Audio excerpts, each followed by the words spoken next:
டிவிகேவின் மாநாடு நடைபெறுவதற்கு சில கால விதிமுறைகள் உள்ளன. அதாவது 11 மணிக்கு தொடங்கி 1 மணி வரை இருப்பதற்கு மட்டுமே டைம் ரெஸ்ட்ரிக்ஷன் குடுத்திருக்கிறதா சொல்லியிருக்காங்க. அது மட்டும் இல்லாம 18 ஏக்கர் நிலப்பரப்பில் இந்த மாநாடு நடக்க இருக்கிறது. 80 ஏக்கர் நிலப்பரப்பில் அவர்கள் வர எல்லாருமே அவங்களுடைய வாகனம் எல்லாத்தையும் நிப்பாட்டுறதுக்காக இது பண்ணியிருக்காங்க.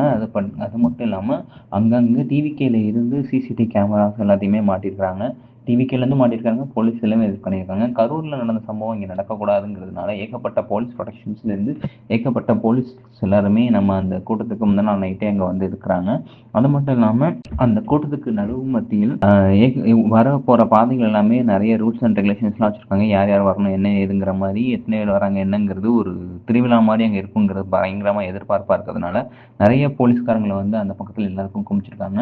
அது மட்டும் இல்லாம விஜய் பரப்புரை செய்யக்கூடிய இடத்துலையுமே நிறைய ஆராய்ச்சி எல்லாத்தையுமே இது பண்ணியிருக்காங்க. அதாவது ஏதாவது எதிர்கட்சியிலேருந்து எதுவும் வந்துடக்கூடாது அப்படிங்கிறதுனால ரொம்ப பாதுகாப்பு ரிலேட்டடான ஏற்பாடுகள் எல்லாமே பயங்கரமா இது பண்ணி விகேல இருக்கிற ஆய்வாளர்கள் இது வரைக்கும் எல்லாமே இது பண்ணிட்டு இருக்கிறாங்க.